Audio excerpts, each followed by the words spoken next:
সাহাবীরা বলে কালো কাপড় দিয়ে মুখ ঢাকা, এটা আবার কার লাশ? নবী বলে ও সাহাবীরা ওটা আবার কে? মুখে কালো কাপড়, কেউ চিনতে পারেন না। এক পর্যায়ে মুখ থেকে কালো কাপড়টা যখন আড়াল করে, সাহাবীরা বলেন নবী গো, এটা অন্য কেউ নয়, এটা অন্য কেউ নয়। আজকে যে সাদ সালামীর বিয়ের ব্যবস্থা আপনি করেছিলেন, আপনার সাদ বিয়ের ময়দানে যাই না, জিহাদের ময়দানে গিয়ে শাহাদাতের পেয়ালা পান করে সাদ সালামী দুনিয়া থেকে বিদায় হয়ে গেছে। সাহাবীরা কাঁদে, আল্লাহর নবী কাঁদে। নবী বলে সাহাবীরা রে, সাদ সালামীকে আমার কাছে নিয়ে আসো। সাদ সালামীকে দেখে নবীজি ভেঙে পড়ে। আমার দয়ার নবী সাদ সালামীকে উড়ুর উপরে বসিয়ে চোখের পানি ছেড়ে কাঁদতে লাগে, হায় রে হায়। ও সাদ, তোর না বিয়ে করার কত স্বপ্ন ছিল, তুমি না বিয়ে করবে, সাদ বিয়ে কেন হলো না? চিন্তা করে দয়ার নবী সাদ সালামের দিকে তাকিয়ে কাঁদে। সাহাবীরা লক্ষ্য করে দেখে নবীজি কান্নায় ভেঙে পড়েছে।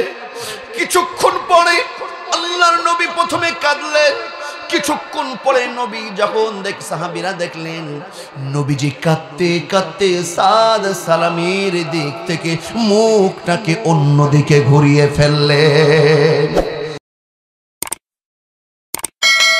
আল্লাহর নবীর একজন গরিব সাহাবী, আমার দিকে লক্ষ্য করুন, মদিনার একজন গরিব সাহাবী 8 মাস হলো ঈমান এনেছেন। কয় মাস?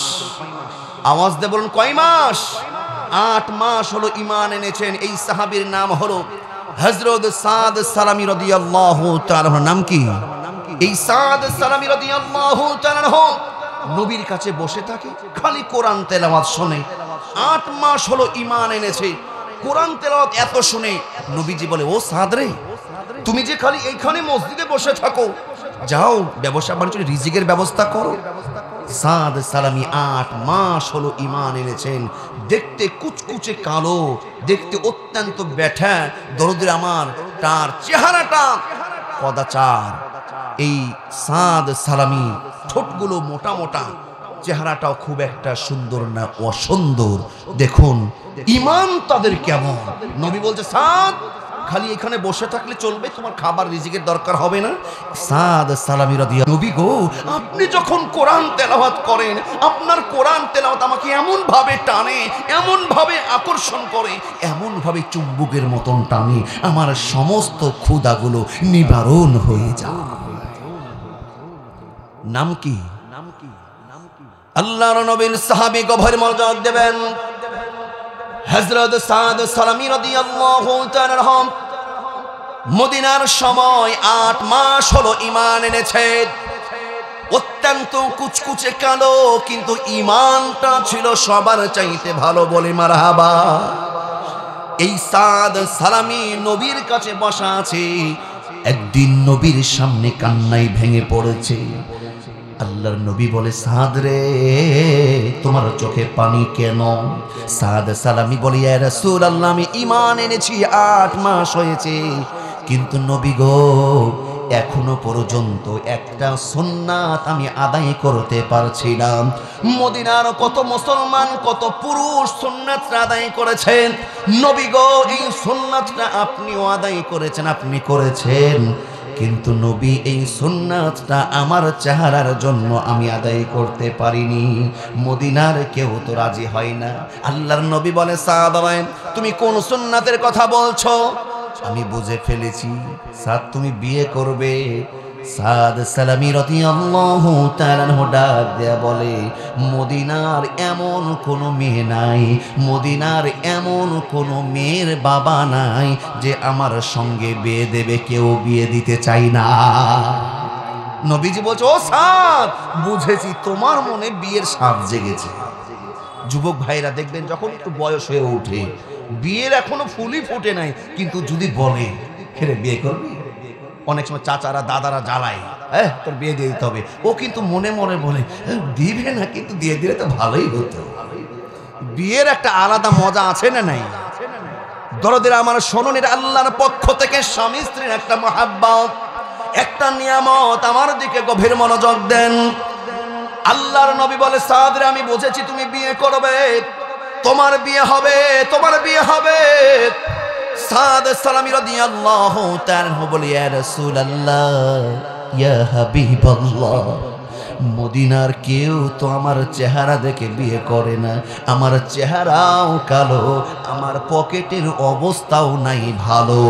নবীজি বলে, সাদ রে, আমি বলছি তুমি কোনো টেনশন করো না। ও সাদ, মদিনার সবচাইতে সুন্দরী রমণীর সঙ্গে তোমার বিয়ে হয়ে যাবে। সুবহানাল্লাহ বলে। সাদ সালামি মুচকি মুচকি হাসছে যে মদিনার যেমন তেমন একটা কানা খোড়ায় কালো ধলোই মিলে না। আবার নবীজি বলছে মদিনার সবচাইতে সুন্দরী। অবাক হয়ে গেছে, যেটা কিভাবে সম্ভব। কিন্তু সাদ সালামি রাদিয়াল্লাহু তাআলা মুখে মুখে মনে মনে হাসে, আবার চিন্তা করে তার ঈমান যেহেতু নবীর উপরে পরিপূর্ণ। সাদ সালামি চিন্তা করছে, আমার নবী যেহেতু বলেছে, হাসি শুরু করেছে, আমার নবীর মুখ থেকে বের হয়েছে মদিনার সবচাইতে সুন্দরী রমণীর সঙ্গে আমার বিয়ে হয়ে যাবে। আল্লাহর নবী সাহাবীদেরকে বলে, সাহাবীরা বলো তো এমন কোন উপযুক্ত, আমার সাহাবীর ঘরে এমন কোন উপযুক্ত মেয়ে আছে কি? সাহাবীরা দেখানোর পরে বলে, ইয়া রাসূলুল্লাহ, একজন আছে। নবী গো, অমুক সাহাবী, আল্লাহর নবী গো, আপনার ওই সাহাবীর ঘরে একজন মেয়ে আছে, যেই মেয়েটা সাধারণ উপযুক্ত মেয়ে নয়, সেই মেয়েটা হলো মদিনার সবচাইতে সুন্দরী রমণী। বলি সুবহানাল্লাহ। আল্লাহর নবী বলছে, ও সাদ, যাও আমার সাহাবীর বাড়ি চলে যাও, ওর মেয়ে আছে, তুমি গিয়ে আমার কথা বলো, তোমার সঙ্গে বিয়ে দিয়ে দিবে। সুবহানাল্লাহ বলুন। সুবহানাল্লাহ পড়ে। বলছেন কে?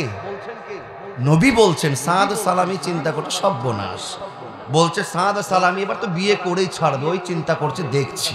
বলছে, ইয়া রাসূলুল্লাহ, আমি গেলে জীবনে আমার বিয়ে হবে না, ও জীবনে আমার বিয়ে হবে না। লাল কার্ড না সরাসরি, এই হলুদ কার্ড না সরাসরি লাল কার্ড খেতে হবে। তো নবী, আমি যেতে চাই, তবে আপনি যে প্রস্তাবটা দিচ্ছেন, আমার বিয়ের ঘটক যে আপনি, এটা মুখে না, নবী যে আপনি লিখিত একটা চিঠি আকারে দেন, এই চিঠিটা আমি দিতে চাই। আল্লাহর নবী চিঠি লিখে দিলেন। এই চিঠিটা নিয়ে চলে গেছে মদিনার সবচাইতে সুন্দর রমণীর বাবার বাড়িতে গিয়ে হাজির। কুচকুচে কালো ব্যাঠা মানুষ, মদিনার সবচাইতে গরিবদের একজন, নাম কি? সাদ সালামি চলে গেছে। ডাক দিয়ে বলছে, ও নবীর সাহাবী, কি বলো সাদ?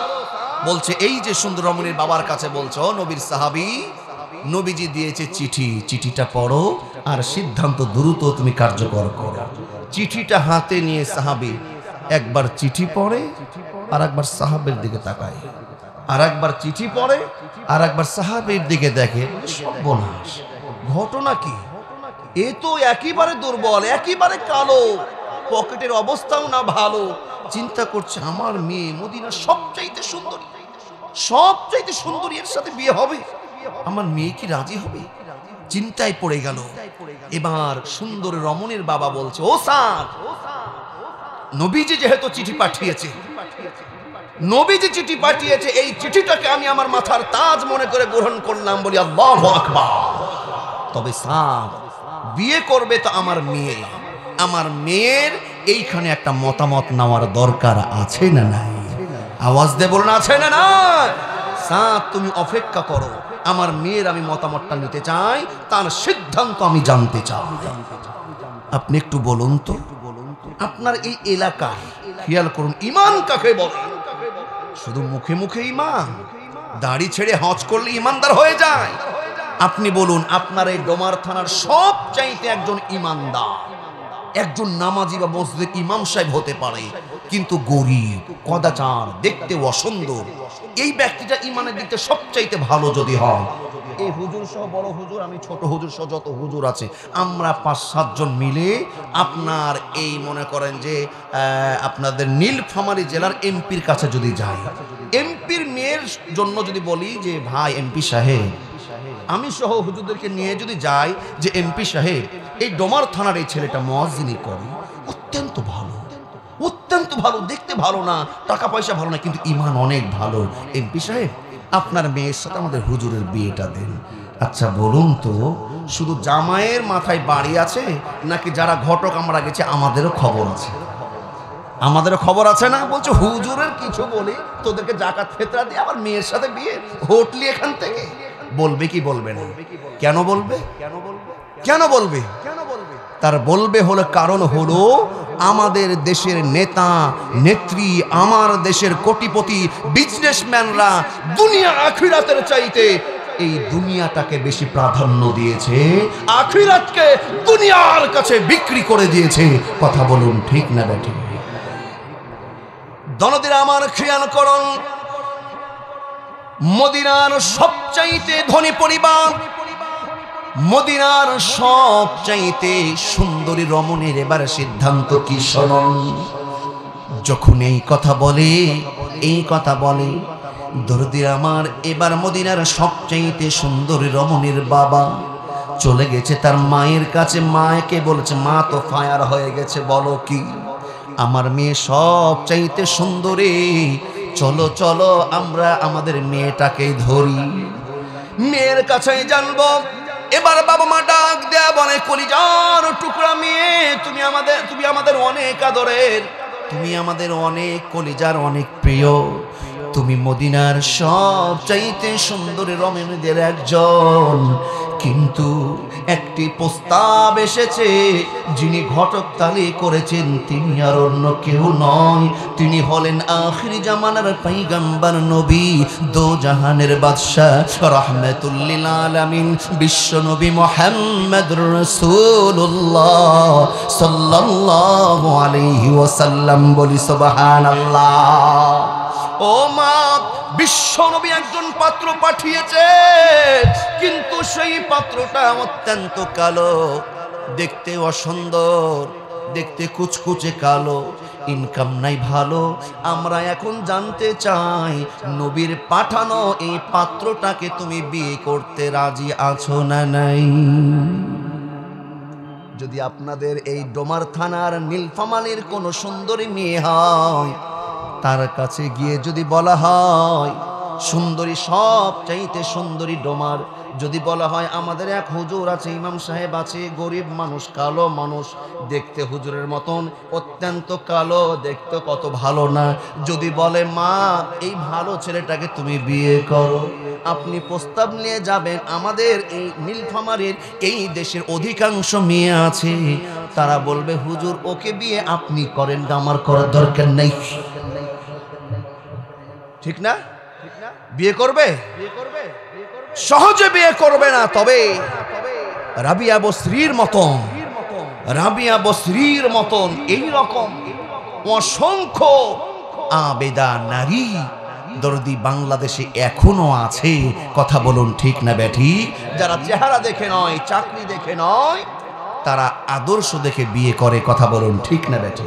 তবে অধিকাংশই দেখবে যে কি প্রেম করবে একজনের সঙ্গে, ভার্সিটির এক জায়গায় বাদাম ফাটায় আর সময় কাটায়, প্রেম করবে একজনের সঙ্গে, দেখবে যে প্রেম করতে খুব সুন্দর, সুদর্শন বা স্টুডেন্ট হিসাবে ভালো, যখন এই অবস্থা দেখে তার সঙ্গে প্রেম করো।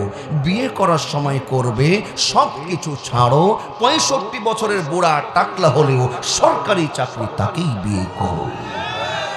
ঠিক না বেঠি? এটাই হলো অধিকাংশ মেয়েদের আদর্শ। তবে যুবক ভাইরা, আমি তোমাদের জন্য একটা খুশির খবর দিয়ে যাই। বলবো খুশির খবর কি? যুবকদের জন্য খুশির খবর হলো, যুবক সেই দিনের কথা ভুলে যাও, সেই দিনের কথা ভুলে যাও যে আমাদের বাংলাদেশের মেয়েরা হুজুরদেরকে ভালোবাসে না, দাড়িওয়ালা টুপিওয়ালাদেরকে পছন্দ করে না। সেই দিনের খাওয়া শেষ। বর্তমান আল কোরআনেরই বাংলাদেশ। আওয়াজ দে বলুন। আমি উদাহরণস্বরূপ বলি, বাংলাদেশের এক নামে অনেকেই চিনে, নায়ক সাকিব খানকে চেনেন? সাকিব খানকে চেনেন?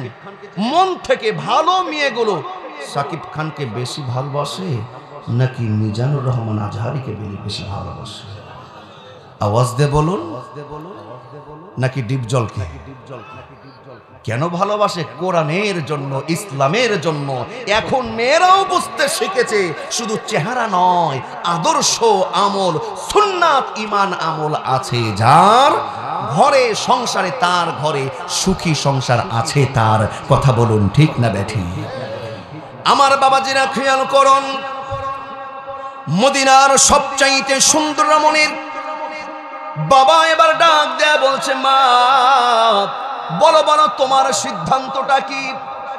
এই কথা যখন বলে, মদিনার সবচাইতে সুন্দরী রমণী যখন শুনেছে কুচকুচে কালো, যখন শুনেছে দেখতে না ভালো, ইনকাম নাই, টাকা নাই, পয়সা নাই, এবং এই ঘটকতালি করেছে বিশ্বনবী মুহাম্মাদুর রাসূলুল্লাহ সাল্লাল্লাহু আলাইহি ওয়াসাল্লাম, যখন এই কথা শুনেছি, দরদির আমার মদিনার সবচাইতে সুন্দরী রমণী চোখের পানি ছেড়ে কাঁদতে লেগেছে। চোখের পানি ছেড়ে কাঁদছে, তার মানে কি? মানে হলো এটা বিয়েতে মেয়ে রাজি নাই, মেয়ে বিয়েতে রাজি নাই। বাবা বলেন, ও আমার কলিজার টুকরা মেয়ে, তুমি কাঁদবে না, কাঁদবে না, খবরদার কাঁদবে না। তুমি আমাদের অনেক আদরের, অনেক প্রিয় একজন মেয়ে, তুমি কাঁদবে না। আমরা বুঝতে পেরেছি এই মেয়ে, এই ছেলেকে তোমার পছন্দ না, বরং তুমি কাঁদবে না। চুপ, এই সন্তানকে আমি ঘুরিয়ে দিচ্ছি। এই কথা যখন বলে, দরদের আমার মদিনার সবচাইতে সুন্দরী রমণী আরো জোরে কাঁদতে শুরু করেছে। এবার ডাক দেয়া বলে, আব্বা, ও মা, তোমরা এই কথা কি বলো? এটা কেমন কথা বললে? ও আব্বা, আমি কেন কাঁদছি? এই কাদের আমার চোখের পানির মর্ম তো তোমরা বোঝো না। আমি কাঁদছি, এই চোখের পানি আমার দুঃখের পানি নয়, এই পানি আমার ব্যথার পানি নয়। আব্বা জান, তোমরা শুনে নাও, আমি একজন সাধারণ দুনিয়ার একজন মেয়ে, যিনি হলেন আখির জামানার পয়গম্বর নবী, যিনি দোজাহানের বাদশা, রাহমাতুল লিল আলামিন, বিশ্ব নবী আমার জন্য পাত্র পাঠিয়েছে। ও আব্বা, ও মা, তোমরা কিভাবে ভাবলে আমি এইখানে চেহারাটাকে দেখব, সম্পদটাকে দেখব? ওগো মা, আব্বা, বিশ্বনবী পাত্র আমার জন্য সিলেকশন করেছে, সেটা ধলো না কালো আমি দেখতে চাই না, বরং আমি তো মনে করেছি আমার জীবনটাই ধন্য হয়ে গেছে। বলি সুবহানাল্লাহ। দরদিরা আমার, খুশিতে বাবাও কাঁদে, মাও কাঁদে। মদিনার সবচাইতে সুন্দরী রমণী যখন কাঁদতে শুরু করে, বলে, বাবা, এটা আমার দুঃখের কান্না নয়, এটা আমার সুখের কান্না।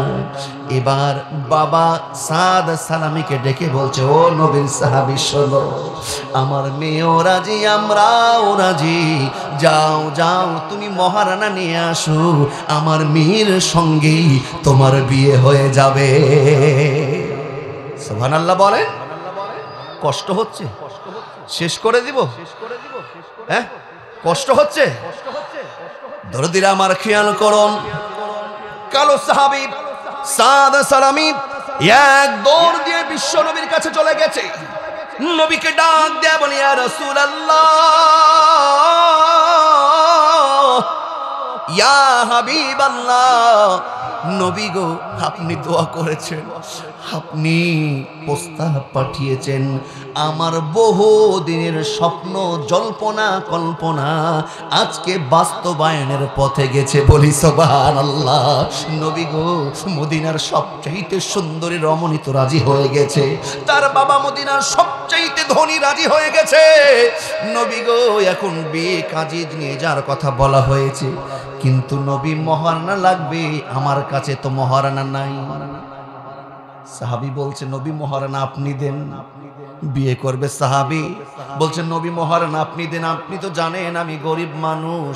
নবী বলে ও সাদ রে, তুমি তো জানো আমার কাছে দেওয়ার মতো তেমন কিছু নাই, আমিও তো ক্ষুধার তারও নাই, পেটে পাথর বেঁধে চলি। বলি সুবহানাল্লাহ। নবী অন্যান্য সাহাবীদেরকে বললেন সকলে কিছু কিছু দিয়ে সাদ সালামির মহারণার ব্যবস্থা করে দিলেন। এবার মহারণা নিয়ে মদিনার সবচেয়ে সুন্দর রমণীর বাড়িতে চলে গেলেন। দরদির আমার এবার মহারণা রেডি হয়ে গেল, কিছু টাকা রেডি করলেন মহারানার জন্য, আর কিছু টাকা রাখলেন বিয়ে করতে গেলে স্ত্রীর শাড়ি চুড়ি গহনা সোনো পাউডার কেনার দরকার আছে না নাই। মহারানার টাকাটা আলাদা করে থুয়ে দিলেন। মনের খুশিতে সাদ সালামি কিছু টাকা নিয়ে চলে গেলেন মদিনার বাজারে। মদিনার বাজারে দৌড়িয়ে চলে গেলেন।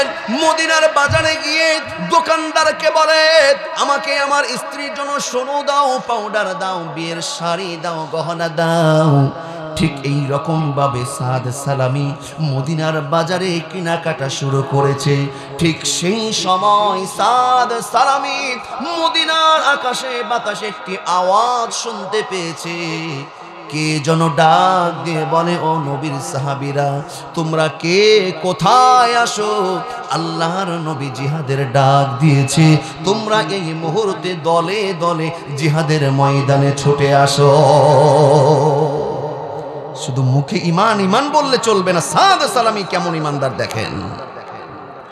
সাদ সালামি স্টপ হয়ে গেছে।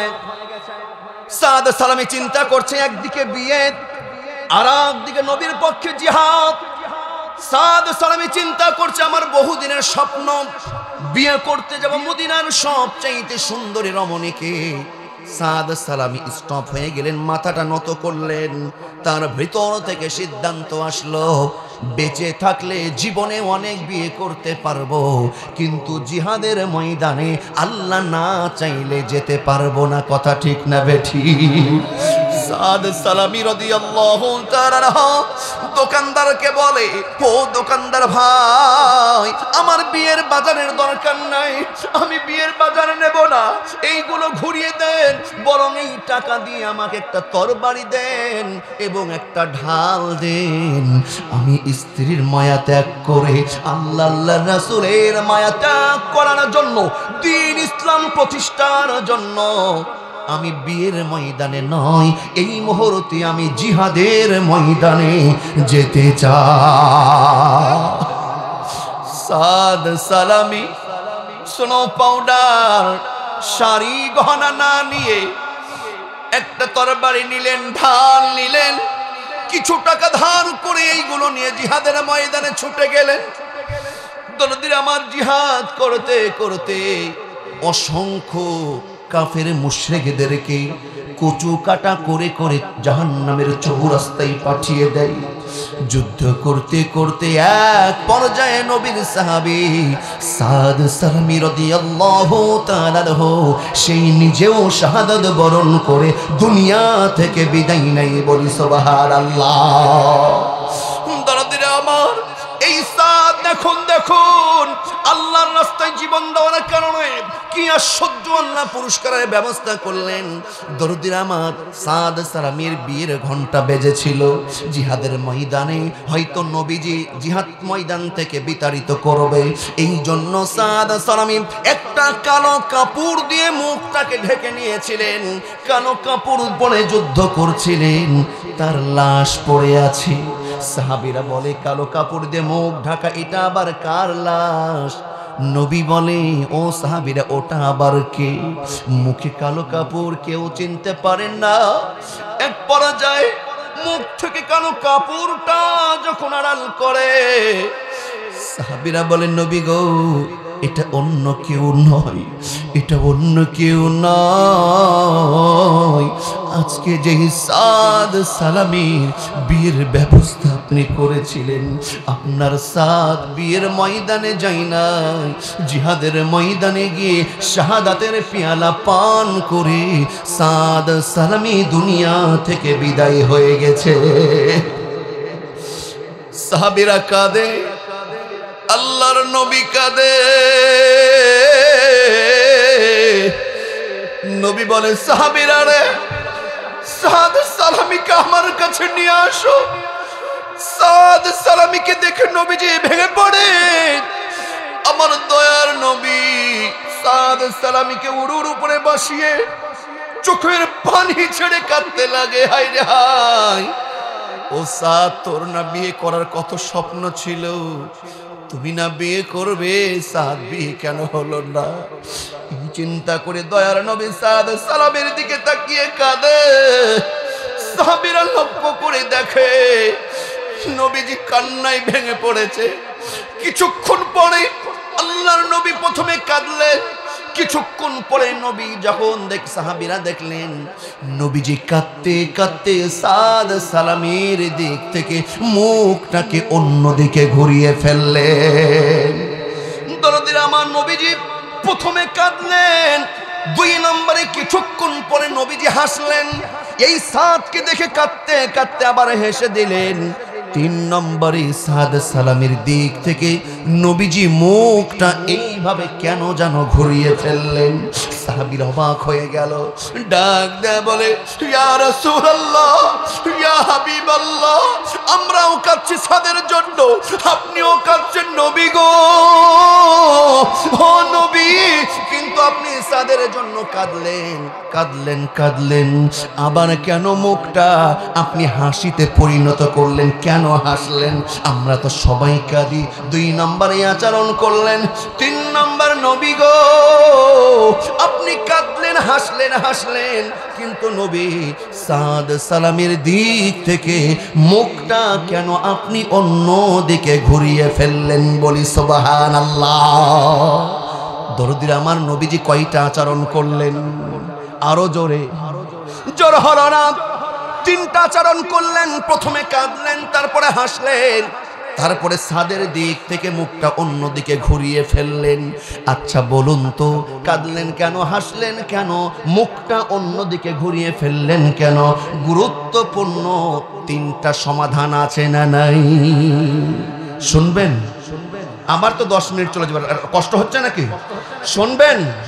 একটু হাত তুলে বলেন শুনবেন। কষ্ট পাচ্ছেন না তো? আল্লাহু আকবার, আল্লাহু আকবার। কষ্ট হচ্ছে? এক খেয়াল করুন, অবশ্যই বলে দেব। সাদ সালামের দিকে তাকিয়ে নবীজি কাঁদলেন কেন, হাসলেন কেন? 3 নম্বর মুখটা কেন ফিরিয়ে দিলেন? কয়টা আচরণ করলেন? শুনুন শুনুন, তার আগে বলুন, সাদ সালামী সুন্দরী রমণী, সবচাইতে ধনী পরিবার, স্ত্রীর মায়া ত্যাগ করে দরদিরা আমার একজনের মহাব্বতে জীবন দিয়েছে। আওয়াজ দিয়ে বলুন তিনি কে? আজ অথবা কাল আপনাকে আমাকেও মরতে হবে। দরদির আমার মৃত্যুর মধ্যে শ্রেষ্ঠ মৃত্যু হলো শাহাদাতের মর্যাদা যারা পাবে। বলি সুবহানাল্লাহ।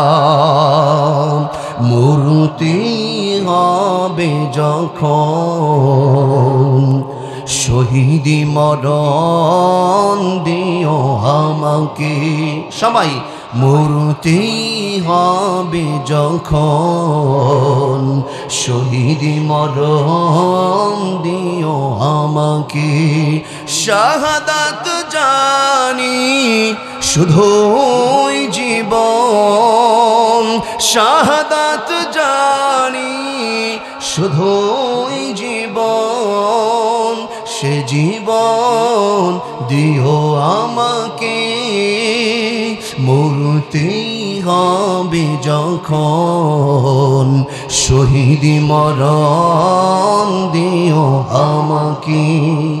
রোগে শোকে মরণ দিও না আমায়, বিপদে মুসিবতে নিও না আমায়, রোগে শোকে মরণ দিও না আমায়, বিপদে মুসিবতে নিও না আমায়, এমন মৃত্যু দিও চোখ বুঝেও যেন, এমন মৃত্যু দিও চোখ বুঝেও যেন দেখি তোমাকে, মূর্তি হবে যখন শহীদি মরণ দিও আমাকে, মূর্তি হবে যখন শহীদি মরণ দিও আমাকে, শহীদি মরণ দিও আমাকে, শহীদি মরণ দিও আমাকে। বলুন আমিন। শহীদি মৃত্যু আমরা চাই কি চাই না? শহীদি তামান্না নিয়ে শহীদি মৃত্যু আমাদের হোক। কে কে হাত তুলে আল্লাহকে দেখাও। আল্লাহ এই হাতগুলো দ্বীনের জন্য, ইসলামের জন্য, কোরআনের জন্য আল্লাহ আমাদেরকে শ্রেষ্ঠ মৃত্যু, শাহাদাতের মৃত্যু নসিব করে দাও, বলে আমিন। আজকের এই কোরআনের মাহফিলের ওসিলায় আল্লাহ, এই হাতগুলোর ওসিলায়, আজকের চোখের পানির ওসিলায় আল্লাহ আমাদের প্রত্যেকের জন্য তুমি জান্নাতটাকে ওয়াজিব করে দিও। আমরা পড়ছি আল্লাহুম্মা আমিন। হাত নামান। 3 নম্বর হলো আল্লাহ রাব্বুল আলামিন তিনি বলেন ইমানদার মুসলমানদের উপরে পরীক্ষা আসে কেন? এটাও একটা বড় পরীক্ষা। দরদের আমার অনেক সময় আপনার অর্থে, ব্যবসার মধ্যে, ব্যাংক ব্যালেন্সের মধ্যে অনেক সময় বিপদ আসবে, আয় রোজগার কমে যাবে। দরদের আমার 3 নম্বর পরীক্ষা নেওয়ার কারণ হলো আল্লাহ সুবহানাহু ওয়া তাআলা বলেন ইমানদারদেরকে আমি পরীক্ষায় ফেলি, পরীক্ষায় নিই, এবং এই পরীক্ষায় যারা উত্তীর্ণ হয় আল্লাহ বলেন তাদের মান শান মর্যাদা আমি আরো বাড়িয়ে দিই। এই কারণেই 3 নম্বরে পরীক্ষা নিয়ে থাকি। বলি সুবহানাল্লাহ। পৃথিবীতে যত নবী রাসূল পয়গম্বর পরীক্ষা দিয়েছেন, জেনে থাকবেন সবচাইতে বেশি যিনি পরীক্ষা দিয়েছিলেন তিনি হলেন পয়গম্বর হযরত ইব্রাহিম আলাইহিস সালাতু ওয়াস সালাম। জাতির পিতা ইব্রাহিম আলাইহিস সালাতু ওয়াস সালাম, ওনার জীবনটাই ছিল পরীক্ষার মধ্যে ভরপুর।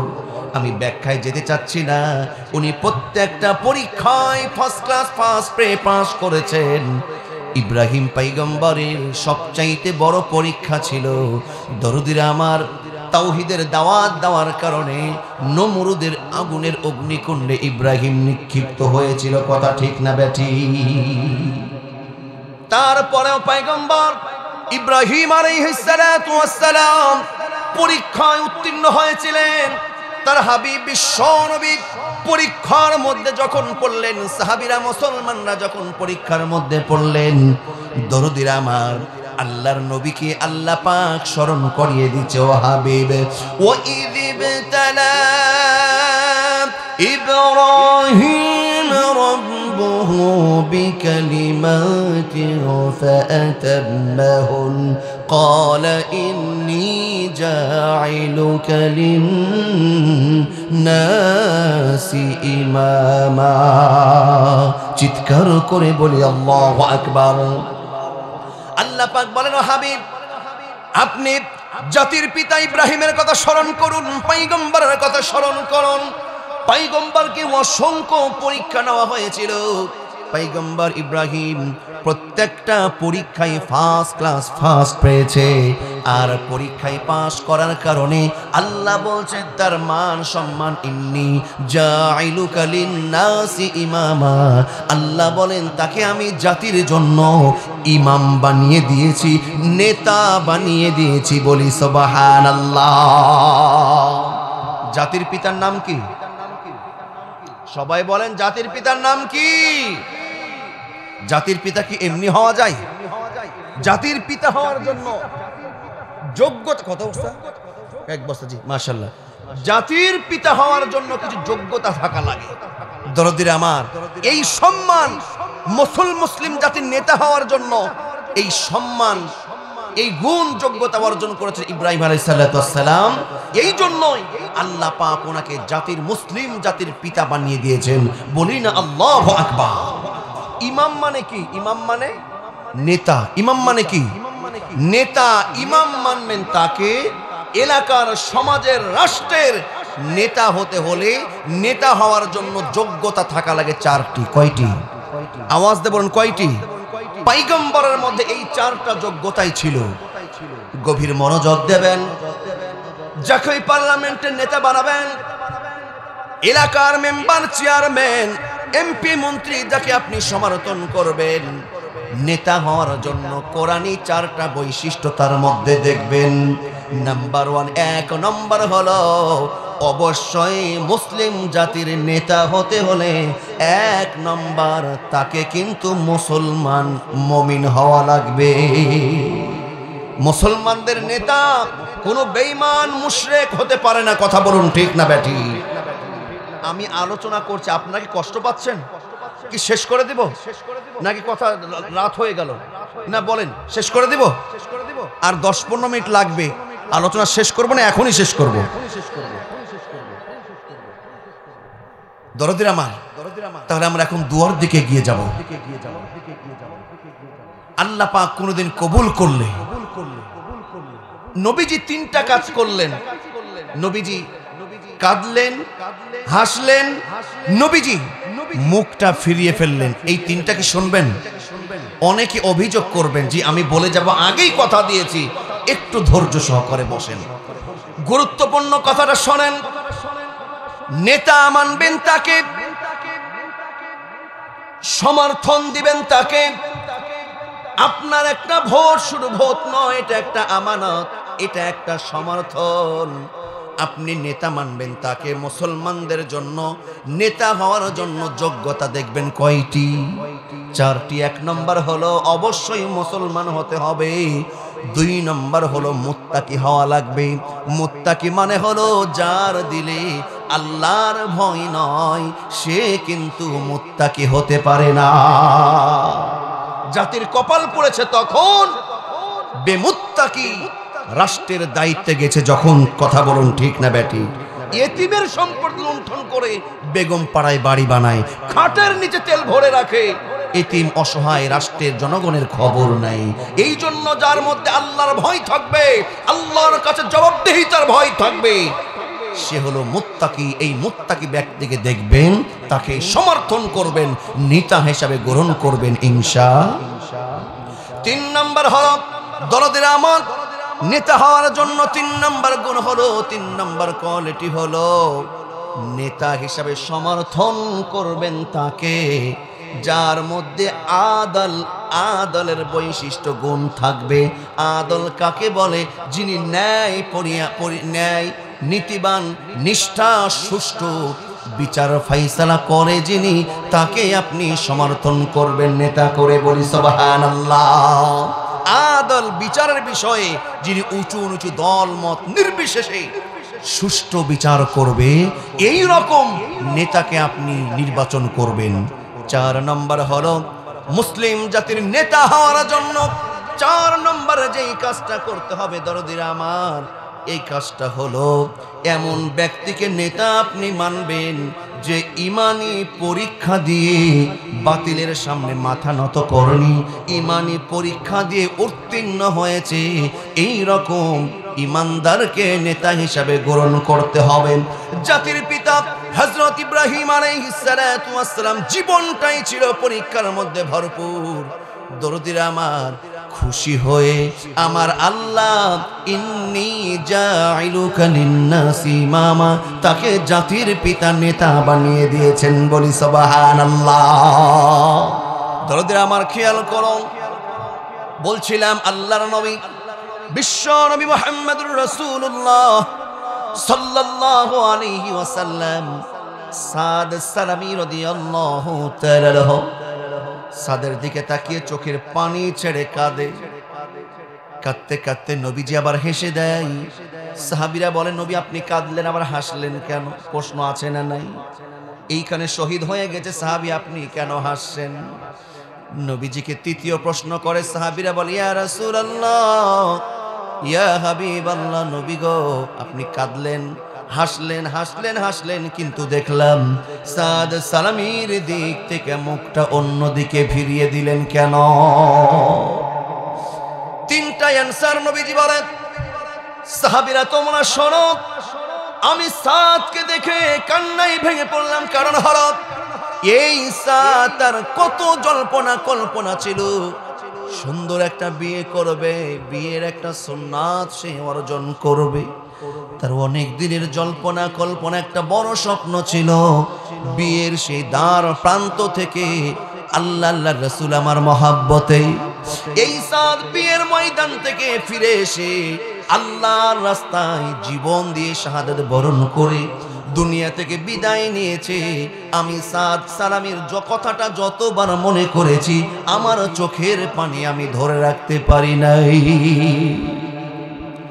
সাহাবীরা বলেন, নবী গো আপনি কাঁদলেন, আমরাও কাঁদলাম বুঝলাম, কিন্তু নবী আপনি ব্যতিক্রম, সাদ সালামের দিকে তাকিয়ে হাসলেন কেন?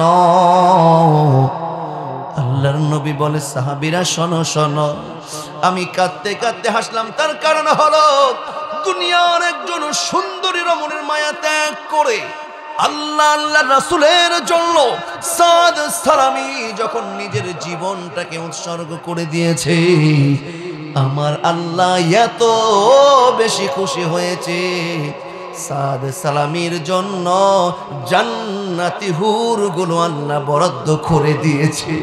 আমি দেখতে পাচ্ছি জান্নাতি হুরগুলো কে কার আগে সাদ সালামীর কাছে যাবে, সাদ সালামীকে ধন্য করবে, এই নিয়ে জান্নাতি হুরগুলো তাদের মধ্যে প্রতিযোগিতা শুরু করে দিয়েছে। আমি এই দৃশ্য দেখে আমি খুশিতে হেসে দিয়েছি, বলি মারহাবা। সাহাবীরা বলে, নবী গো বুঝলাম নবী আপনি সাহাবীর জন্য জান্নাত হুরের বরাদ্দ হয়েছে, তাই জন্য আপনি হাসলেন, কিন্তু নবী মুখ কেন ঘুরিয়ে নিলেন? প্রশ্ন আছে না নাই? নবীজি আপনি মুখটা কেন ঘুরিয়ে ফেললেন? এবার নবীজি বলে, ও সাহাবীরা শোনো শোনো, আমি মুখটা ঘুরিয়ে ফেললাম তার কারণ হলো জান্নাতি হুরগুলো যখন প্রতিযোগিতা করতে করতে অগ্রসর হয়ে আসছিল, আমি তাদের দিকে লক্ষ্য করে দেখলাম এমন ভাবে তারা আনন্দ চিত্তে সাদ সালামীকে পাওয়ার জন্য ব্যাকুল হয়ে গেছিল। আমি বিশ্বনবী লক্ষ্য করে দেখি তাদের পোশাকটা প্রতিযোগিতা করতে করতে তাদের টাকনুর দিক থেকে হুরদের পোশাকটা একটু এলোমেলো হয়ে যাচ্ছিল। এই দৃশ্য দেখে আমি নবীজি মুখটাকে অন্যদিকে ফিরিয়ে দিয়েছি, বলি সুবহানাল্লাহ।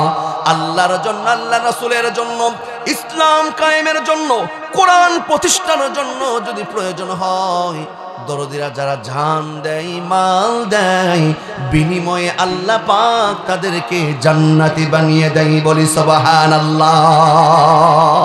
একটু জিকির করি লা ইলাহা, সবাই লা ইলাহা ইল্লাল্লাহ,